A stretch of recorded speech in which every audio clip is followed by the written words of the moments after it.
my husband Ray, and we have actually Nunez back again for a really exciting episode today. We're debunking dog myths. So we've got some common dog myths that are out there still, and we're just going to go through them and give you why we think these things are not ideal and what we do recommend for them. So Ashley, let's dive right in. Let's talk about socialization. This is a big one. So let's talk about what socialization is, what people commonly think it is, what it isn't, and what we recommend people should do. Yeah, so I think socialization, especially when people get puppies or they have a brand new rescue and they're not too sure about their past, their first instinct is, I'm going to take it everywhere. I'm going to let it run up and greet everyone, because if it greets everyone, it greets every dog, it's going to love those things, right? And I actually think it was Jeremy who just did a trainer talk, and he was like, I've stopped calling it socialization. I just call it exposure. And he brings up a lot of good points in that trainer talk of, yes, we want our dogs to see things. We want them to see the tall man in the baseball hat. We want them to see, someone taking the trash can out to the curb. All these really novel things that might spook dogs. We just want them to be really neutral things. So the downside to letting your dog on leash, especially, run up to every person, every dog to greet them, is we're setting that expectation that they get to do it every single time. So that as they grow up, that's where we start to see a lot of that frustration that turns into leash reactivity of, they might be a social dog, but now, you're trying to do the leash walking and like go on a nice structured walk, but they see the dog, they want to go say hi. You're now holding them back from it. So what do? They pull, they bark, they lunge, they want to go say hi, and now they're upset that they can't. And on the flip side, you might have a more nervous dog who is now put in all of these situations that they don't want to be in. And so what they're learning from that is you're going to force them to do things that they don't want and they're uncomfortable with it. And now they're going to stop trusting you because of that. Yeah, those are really great points. And I think also feed into advocacy and leadership and all of those things. So throughout all of these trainer talks that we're doing, I think people are starting to pick up on how everything is interrelated. So what would you recommend for a client? Let's say they just got a new rescue dog. What would you recommend they do to properly expose or socialize their dog in these first few weeks when they get it? I just like taking them out and letting them see the world. So we might go, it depends on the dog, if they can handle going downtown and looking around, and that's fine, then great. Some dogs, that's a little jarring right off the bat. So we might go to a more, low traffic park where, maybe like a person walks by every 10 minutes, or, there might be one or two dogs there the entire time you're there. Just letting them see these things. Nothing bad happens. We're kind of staying outside of that threshold. We're not getting too close to, whatever might trigger them. Working on engagement, doing some obedience if they, are at that level of, I always equate it with my clients of, think of it like a piggy bank. So when we're building engagement and we're teaching the dogs that we're the best thing in the world and they should look to us for leadership, every time we do a training session, we're putting a quarter on that piggy bank. Every time we play with them, we're putting a quarter on our piggy bank. But then when you go out on these walks and you're letting strangers run up on your dog and greet them and all of that, they're taking that quarter out of your piggy bank and putting it in theirs. So I always tell them, like, think of it like that. When you go out and you're seeing all these things, how to, bring it back, make it more so about you. Not a big deal what's going on over there, but like, how do they get engaged with you now? So you mentioned dogs being able to handle certain things like, going downtown and stuff like that. And you mentioned thresholds. So I think thresholds are really important to understand. For people who don't understand what that means, could you explain a little bit what thresholds mean to different dogs and why we need to kind of respect those thresholds? Yeah. So another analogy, I like to think of it like a stoplight. So the further away you are from a stimulus, your dog's in the green zone. So, they're taking food from you. They have loose body language, which we'll go into in the next topic. They're pretty checked in, like not too, wigged out about what's going on around them. And then you get a little bit closer to, the person or the trash can or whatever it may be. Now we're in the yellow zone. That's where your dog's hesitating a little bit. You can see, they're kind of like, what is that? Checking it out.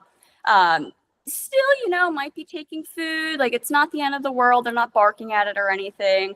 We're in the yellow zone. So at that point, like, that's where we start to see our dogs a little bit uncomfortable. Might need to back it up a little bit. And then the red zone is where we have the dogs that are at the end of the leash, they're barking, lunging, or, they're trying to hightail it out of there. They're hiding behind the owners, clearly communicating that they don't want to get any closer. They want to get out of the situation.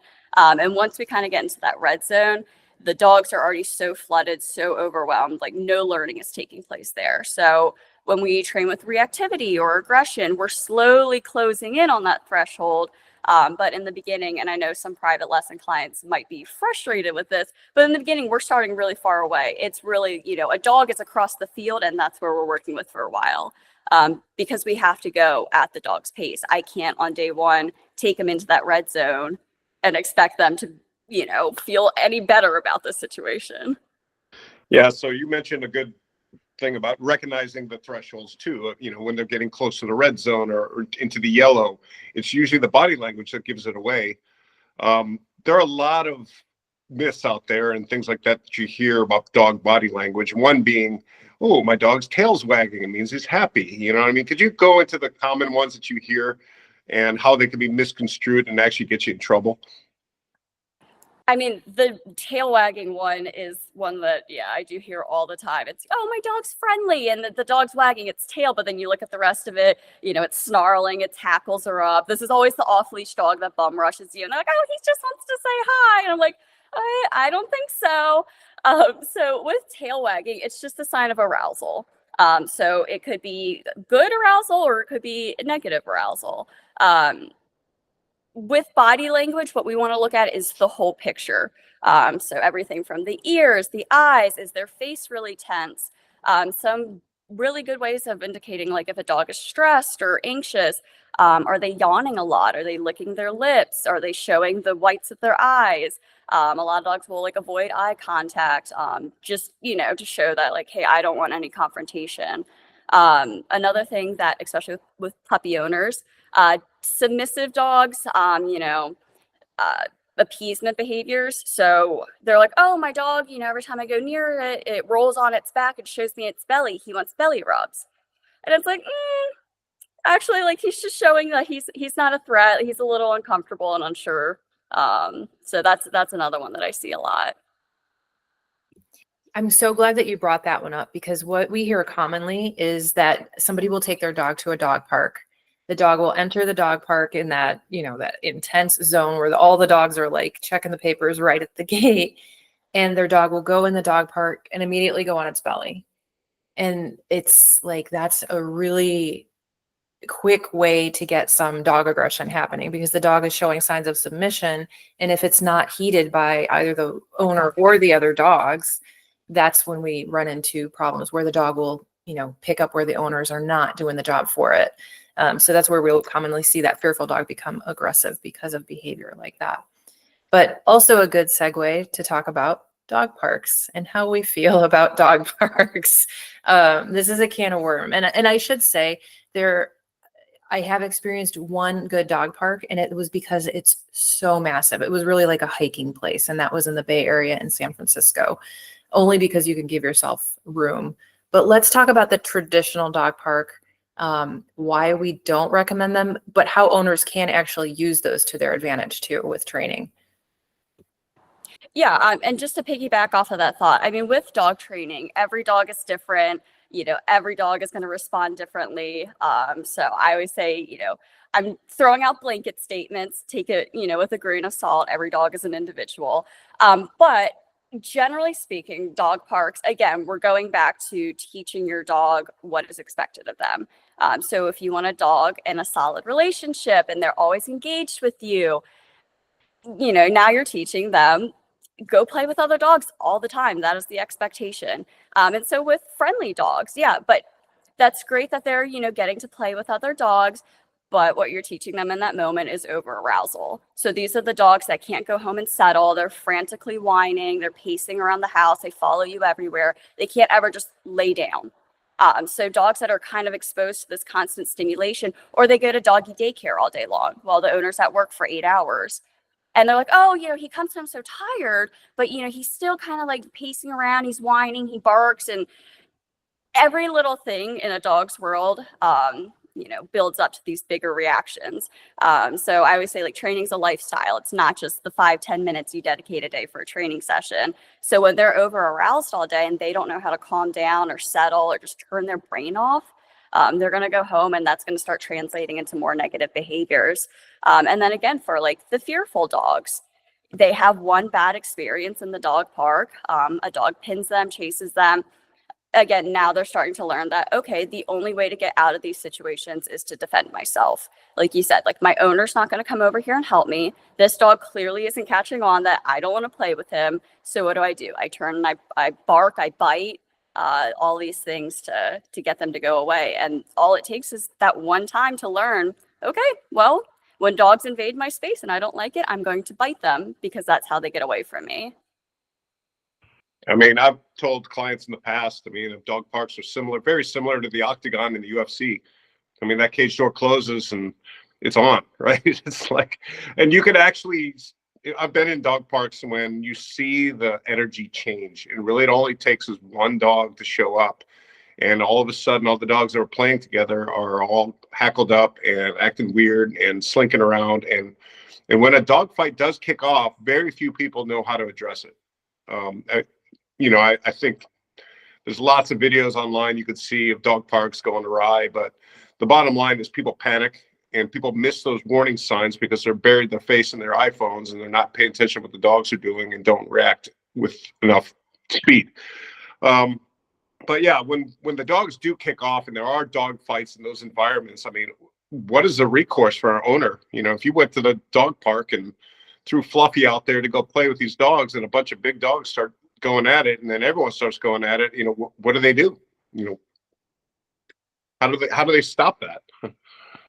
Yeah, that's why I tell all my owners, I'm like, you're putting a lot of trust in everyone else and their dogs, that they know how to read body language, or like you said, they're not just engrossed in their phone, because half of them are probably sitting on a park bench just scrolling through TikTok or whatever. And like you said, a lot of people don't know how to break up dog fights. They're going to go in there and they're going to start, trying to grab them around the chest or do the thing where they pull the back legs up, and none of that's going to work. And honestly, a lot of the things that people do, or when their adrenaline's pumping, they start hitting dogs. But if you get a dog that really likes that pressure, you're kind of, making it more enticing for them. You look at the bite work dogs, you look at a dog in PSA that, you're hitting them with a padded stick and they're pushing deeper into that grip. So, you really have to know how to choke a dog off of a bite, as not fun as that sounds, but that's the only way to break up a dog fight, is to take the air supply away. And from there, like you said, what do you do now that your dog has had that bad experience? I think that's the big thing, is the wild card is always the other dog. You know what I mean? If your dog beats 50 dogs and it all goes well, that 51st dog is not having it. That one incident can create real problems. And you're right. People don't know how to deal with a dog fight, especially when you're talking large, powerful breeds.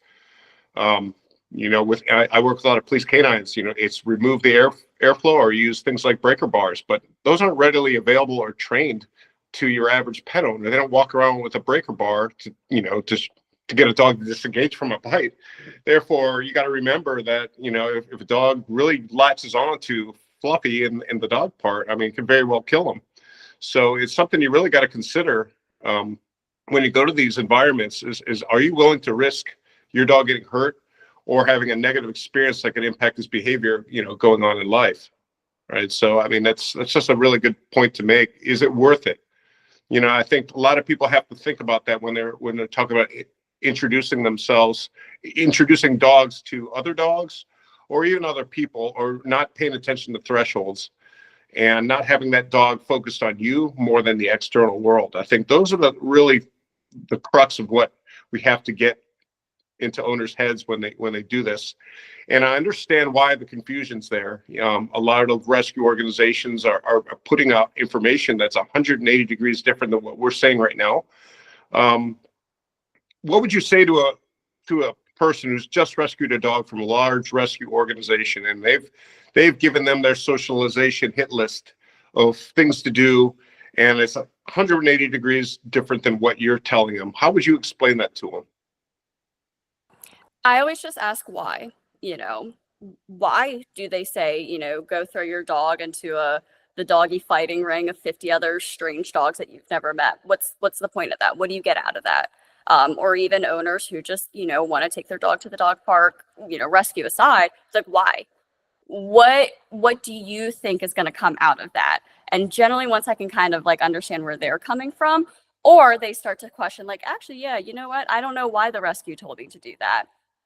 That's when they start to like, really start to deeply think about it and go, huh. And when I can sit here and explain 50 good reasons, and I haven't even touched on all of them yet, of why I don't recommend dog parks or doggy daycares, there's a bit of a difference, right? I always say question things.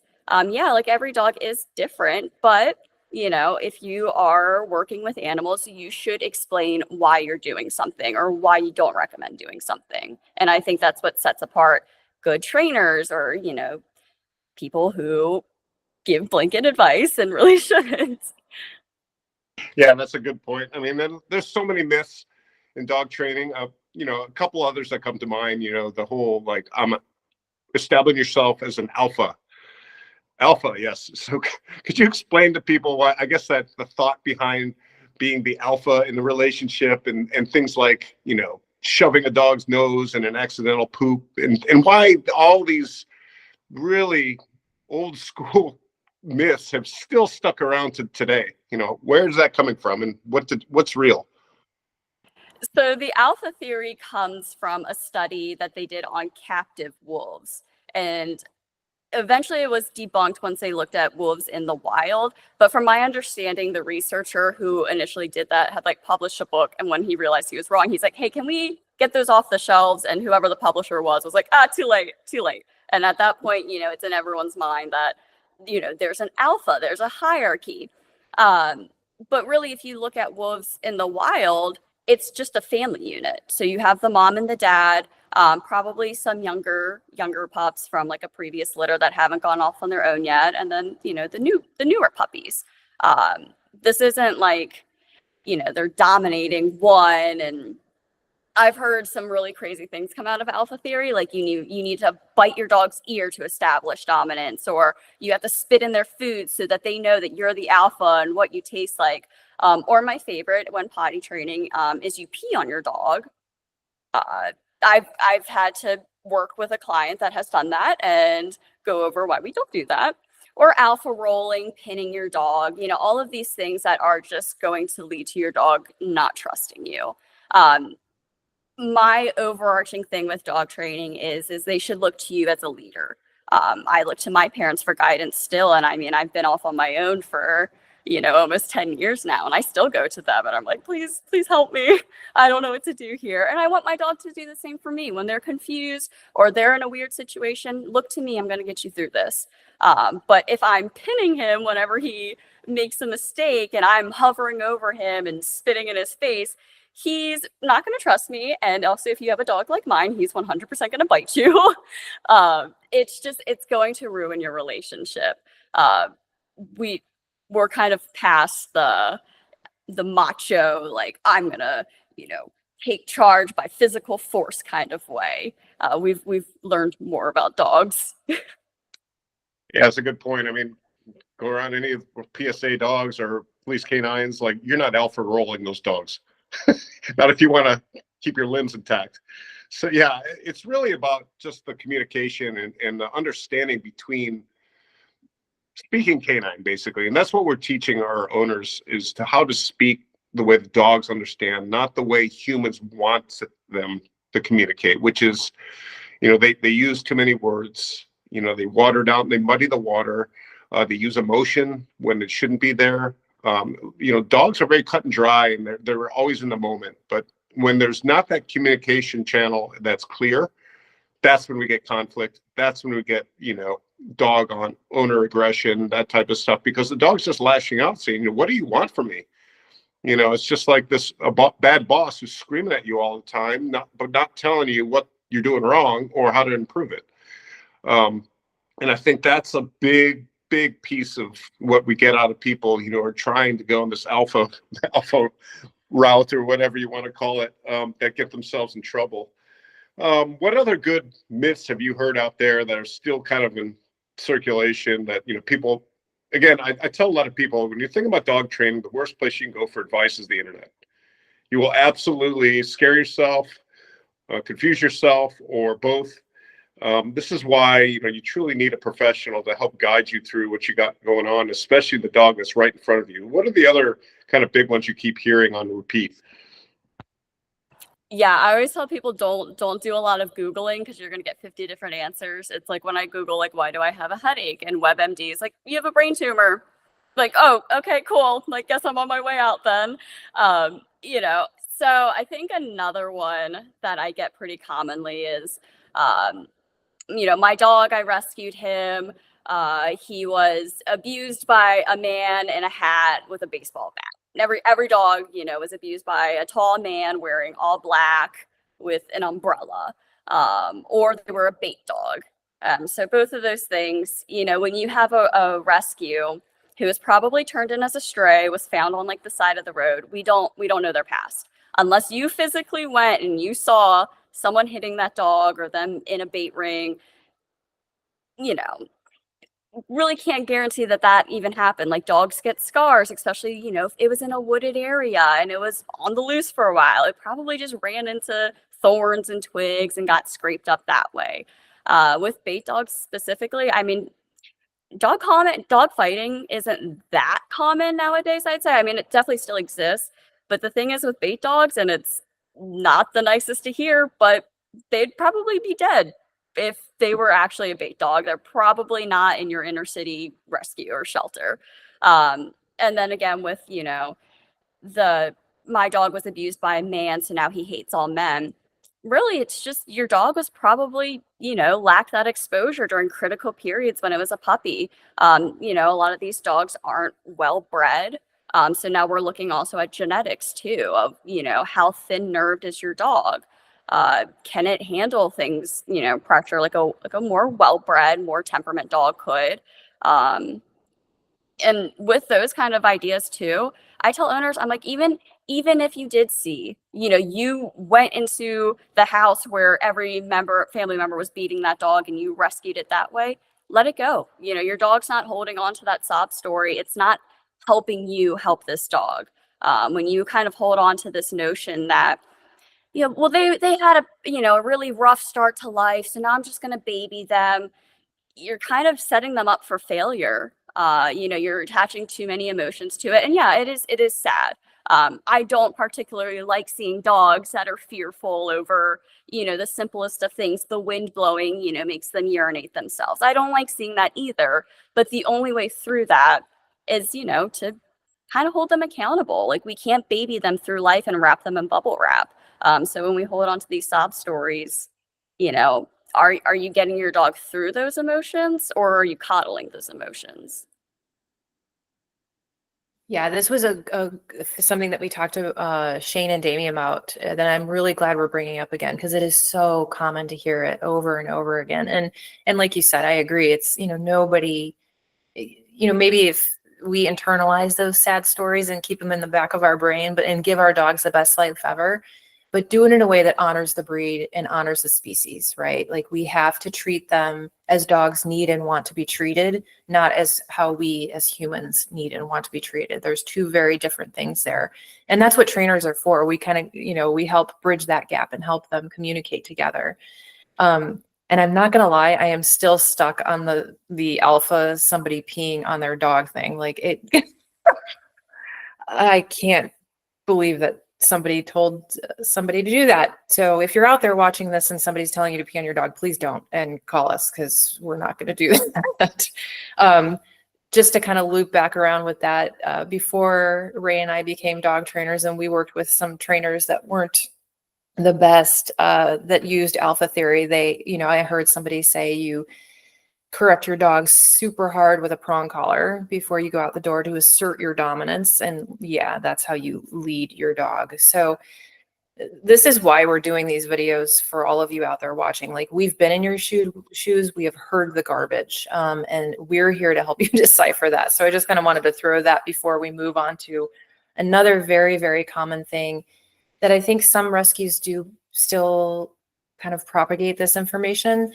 And let me interject this too. I believe that rescues do great work rescuing dogs, almost like vets do amazing work being healthcare practitioners for animals. They're not trainers, neither one of them. So let's, again, honor each profession. That's what we're here for. We're helped to kind of decipher this training information, which brings me to the next one. And this one drives me bananas. Putting your hands in your dog's food. Let's talk about what that creates and how people are told to stick their hands in their dog or puppy's food. Yeah, it's either, sticking your hand in there, taking the bowl away completely, or just generally messing with the dog in general. And again, that's one where I ask, okay, so like, why do you do that? What do you think you're going to get out of that? And it's like, oh, well, it's just teaching him to be resilient. So, if I ever just have to stick my hand in his food bowl for some reason, he's used to that. But in reality, resource guarding, it's a pretty natural thing for dogs, and some breeds are going to be a little bit more predisposed to it. So you're kind of you're teaching them that, especially if they don't even have that that genetic disposition for it, they were going to come out and be totally fine. But now you're teaching them that, oh, my food, that's scarce. Like, that can be taken away from me at any moment. So they start seeing you coming. And even if it doesn't quickly lead to growling or barking, snapping, they might just start scarfing their food down really quickly. They start to see you as a threat when you come by. They need to finish that quickly. And then that's going to start leaking into other areas as well. Resource guarding doesn't necessarily just have to be food. It can be spaces. It can be people. A lot of people who are like, oh, my dog's so protective of me. And I'm like, that's resource guarding. In reality, like, I tell people all the time, like, if we were sitting here having lunch and I keep taking from your plate, at what point do you smack my hand away or you say, hey, can you knock that off?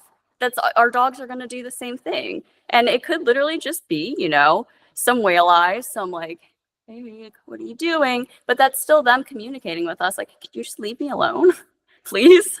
So generally with dogs who, are starting to show signs of resource guarding, what I like to do, either put the bowl in the crate and just leave your dog alone, tell everyone in the household, just don't go over there, don't bother him.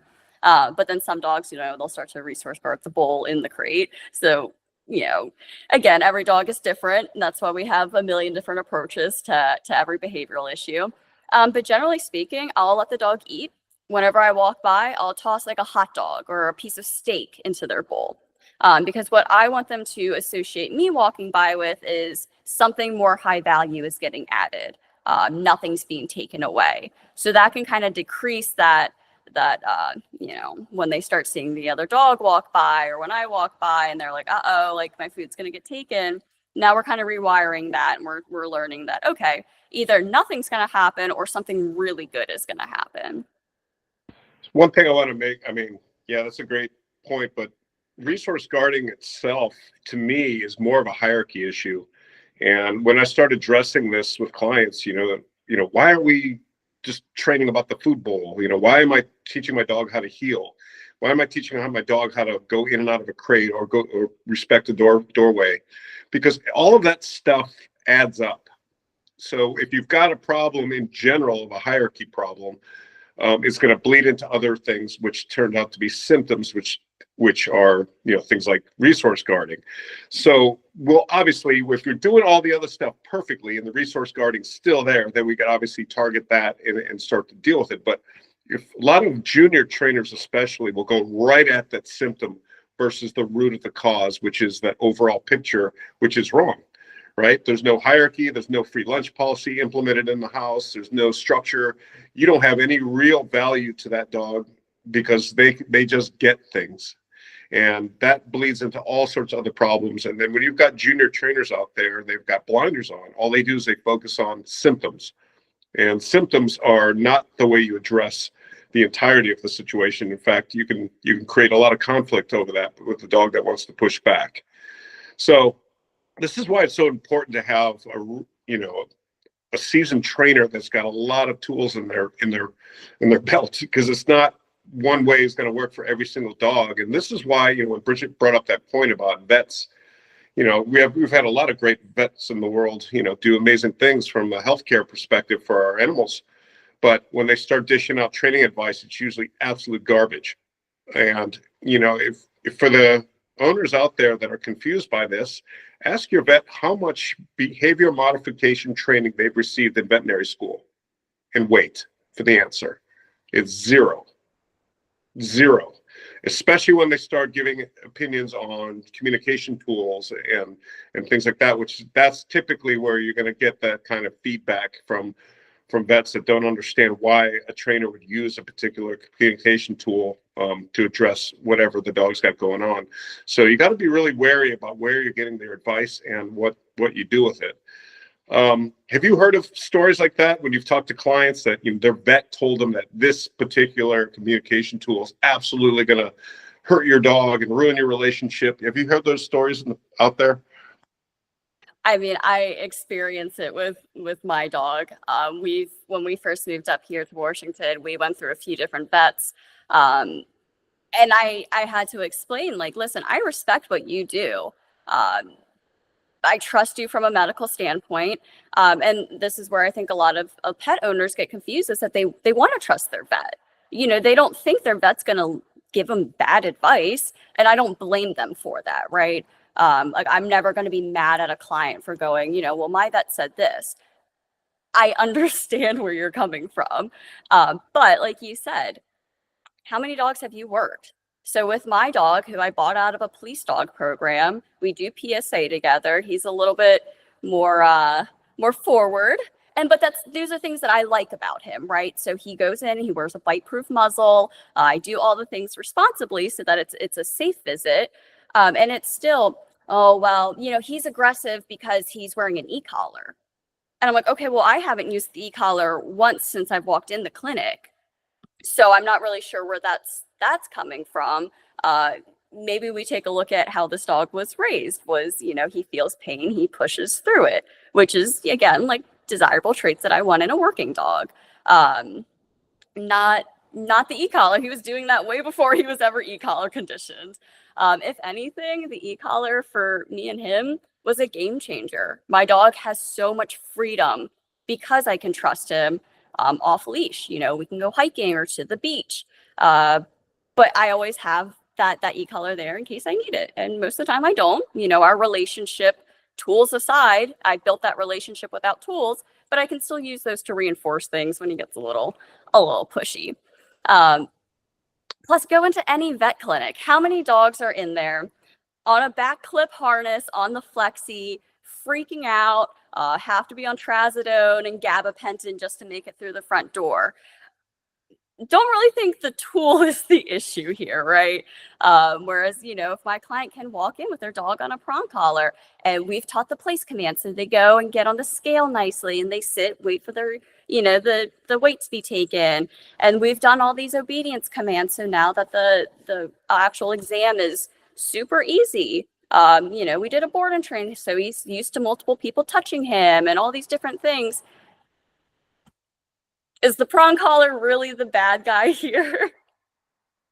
Unfortunately, yeah. I mean, a lot of this advice is really dangerous that's being handed out, which leads me to kind of my next point, which, ironically enough, right before this call, we came home with a brand new kitten. But the original question I was going to ask you is regarding dogs, but it could apply to a kitten too. So, Bridget, if you can find Salad, she can make a little appearance. But how do you integrate their Salad? That's our brand new kitten. Wait. How do you integrate either a new dog or a new kitten into a household, safely? I mean, there's a lot of different theories behind this, but what kind of general advice would you advise people to, when you bring a new pet, whether it's another dog or another cat, into the home environment? How would you introduce that to your current dog? Well, my first piece of advice is before you bring in another animal, make sure your original dog is trained. Um, a lot of people think, well, he's just really unruly. I'm going to get him a friend. And now you have two untrained dogs that are just feeding off of each other. So, make sure that your first dog already, knows boundaries and structure in the home. And then from there, I always recommend taking it super slow. Don't let them just pull on a leash to each other and sniff nose to nose. I don't recommend leashed greetings ever, but especially, as you're introducing a new family member. I always take it super slow, like going pack walks. Okay, so one dog's walking a nice heel, and if it's like a puppy, they're kind of just like running all around. But that way, they just start to see each other, but like nothing's really happening. I use place a lot, again, just for seeing the other dog. They don't need to meet each other right away. Or with a kitten. I brought my two cats home. My dog laid on place. They were allowed to just kind of like wander the room, and he showed some interest, and then he's like, okay, like I don't really care anymore. I think there's a lot of, well, we want them to be best friends. So like from day one, they're interacting with each other. It's too fast. And especially when you have a dog that has been in this household for a while, they're not used to another animal in here. Like that can be a lot. And even if you've never seen aggression issues with your dog, now all of a sudden, we're seeing some resource guarding over toys or over food that you haven't seen before. And we've kind of rushed this process where if we took it a little bit slower, kind of built up a little bit of neutrality before ever interacting, it's going to go a lot smoother. Yeah, it's so hugely important. I'm so glad you talked about this. Dogs are territorial creatures, right? It's so normal for them to be, what the heck is in my house? So, like you said, moving slow, even slower than you think you have to, is going to set everybody up for success. And I was going to talk about, I forgot. I knew I should have. Let me hijack your question because I have one really quick. Okay. You actually brought up a really good point. We kind of glossed over it a little bit with thresholds and all that, but the nose to nose, back pressured greeting on leash. Why do those things typically turn into eruptions? And what are you telling your dog with that pressure, especially if they're flipped on a harness and you're pulling back, but you're dragging that dog into this nose to nose greeting out in public because somebody insisted their dog meet, and it goes to shit, and you're wondering what the hell happened.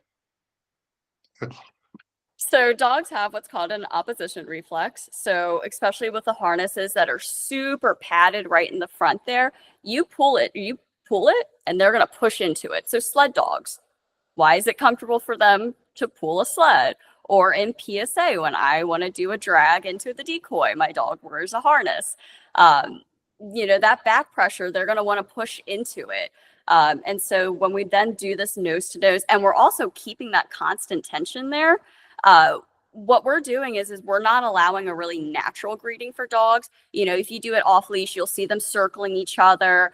Sometimes one will kind of back away, sniff around in the grass a little bit, and then the other will play ball and they'll re-engage, allowing them to kind of take breaks and regulate as needed. But when we're holding them into place, and chances are we've probably already conditioned that tense leash, something bad's going to happen. Now we're kind of, we're bottlenecking them into this interaction where they're face to face with another dog. They can't move around. You're holding them in place. They're pulling in. They're just getting so frustrated. It's not a natural greeting. If they want to leave, they can't. And it's really like that direct eye contact like that too. It's pretty confrontational. And especially if you have one dog that's bigger than the other and that other dog is just looming over them and it looks like they're posturing on them. And they might not be trying to, but when we're holding them in place by a harness like that, or even a flat collar, it's pretty jarring for the other dog. When we're also talking about greetings, a lot of rescues want to stick your hand out so the dog can sniff you. And if you're standing over a taller dog, what is that dog interpreting that gesture? What does that look like to a dog that's fearful, that's unsure? That's so invasive. Again, it's just that hovering, that looming. I've never understood the you need to stick your hand out in a dog's face. Like even if they're like just blade your body so that you're not looking at them, but you're still doing like this number. That's still invading their space. Dogs have super big olfactory systems. They have a great sense of smell. They've smelt you a mile away. We have dogs that can smell cancer in people. They can detect drugs and bombs. Do you really think that they need you to be 0.5 inches away from their face in order to smell you? Their olfactory systems are about 2% of their total brain weight, which compared to humans, our olfactory systems are about, I think it's 0.03% of our total brain weight. Like comparison wise, it's huge. They smell you coming. Yeah, again, we're dealing with these things that are just commonly put out there, and they just keep coming back over and over and over. So even if it seems like you talk to 1,000 people, 1,000 people have heard these things before, at least, and they just keep doing it. What is your take on why you think this information's out there and why it's so different than what you're going to hear from a professional balanced dog trainer? I think a lot of it is just in a very simple sense. If you don't critically think about it, it makes sense. Um, and I think a lot of it is like, again, attaching human emotions to it. It makes us feel good of like, oh, we're giving Fluffy socialization and look, he has friends. And if we're not reading body language, right, we're like, oh, look, like he's just having a blast.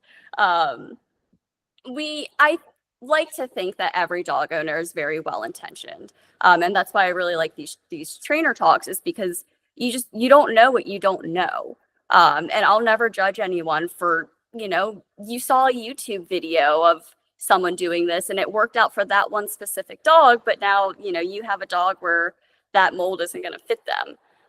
Or Google told you something, or all these trainers that have like television shows that get broadcasted, which none of them are ever good for one side of the spectrum or the other. It just becomes really commonplace in households, and then it just gets passed on through generations. Some of those things that my parents say, I'm like, where did you learn that from? Like, we're not doing that. Stop. It's something that just everyone talks about. And then I think a lot of people too who do know better, who might not necessarily be a dog trainer, just don't want to get into that argument with people. And I think that it just needs to be more of a common conversation of like, hey, like, stop doing that. Like, you're not doing your dogs any favor. And it's hard to confront people. So when they say these things, because you just whatever, like, it's not my dog. But the more that we kind of leave these things unchecked, the more that they become pretty prevalent. And that's why we have people who are against tools, against crates, all these things, because it doesn't make them feel good. Yeah, that's a good point. It doesn't make them feel good, and it's also not, they like to have things laid out for them in human terms, and then if it doesn't associate with that analogy, then they don't understand it at all. And then it sounds like, when there's counter information going on, it really becomes a trust thing. Why the way you get, in my experience, owners who are unsure about what we're doing, whether it's tools or training methods and stuff like that, is trust. You have to really be able to explain to them the whys. Why do we do this? Why can't I just let Fluffy just go off and do whatever he wants? Why do I need this structure in the home? And that also based off of what their goals are. So I'd like to know what their goals are for their dogs, so I can tell them, what's real, what's not. We're not magicians. We don't trump genetics, but we do know how to bridge that communication gap. And that's why you're really becoming a team when you pair up with an owner and their dog. This is a team effort. It does no good for that dog to behave for you, and not listen to them. But they also have to be on board with what we're telling them to do, and then understand the why are we doing it this way. So I do encourage owners out there, when they're unsure, ask those questions. If you're not getting a satisfactory answer, then and do some research, because it really is important to understand the why behind doing, not because this is our company policy or this is the way I do it and I only do it this way because of this. You know, there's never one way to do something, especially in dog training. And really that's what separates a true professional from, you know, kind of the rookies out there is a professional is going to have about 40 or 50 different ways to do the same thing, versus the rookie who's got the one that he learned in school or on YouTube or on do it yourself. So I think that's a really good point to make and to bring up for people who are really unsure and sifting through all this stuff out there, whether it's the internet or the information be given from vets or rescues or whatever. It's a lot to go through and find the truth. And it also will change depending on the dog in front of you. So that to make it even more complicated. So that's why I think people don't really understand the complexity behind dog training. And that's really what it's all about, is understanding what's in front of you and have a lot of different ways to remedy that and be able to explain it. So. And going back to what we were saying earlier about vets too, when you're like, you know, like ask them how many behavior mod cases have they done? How many lectures have they done on training? And then I think this is another thing, especially when I worked in the office, that I heard a lot is, you know, where did your dog trainers at Koru get certified? And I would argue that like a lot of these certification programs, and I'm saying this as someone who has a few under my belt, if you take an online course and you read a few books and then you take a test on it, that doesn't make you a good dog trainer. Like it is important to have that knowledge under your belt, but unless you can do it with a dog in front of you and apply that knowledge, it's great that you know theory, but these are living animals we're working with. Can you take an aggressive dog and do something with it per what your textbook told you? So yes, certifications are great to show that you put some time and you're willing to put some effort into this, but it's not the end all, right? And I think that's what ends every single dog training argument online is show me. If you can't show me, here's that 150-pound human aggressive Rottweiler, here's a leash, show me your technique is going to work without using any communication tools and whatever nonsense you want to try to do to this dog, show me how this works and video it. And that shuts it down every time, because it's a unicorn. People are chasing something that doesn't exist. Dogs learn with those 4 quadrants of operant conditioning, and that's it. That's how they learn. It's not any other way that we can explain away as humans with our emotions. That's how they operate. They're simple creatures.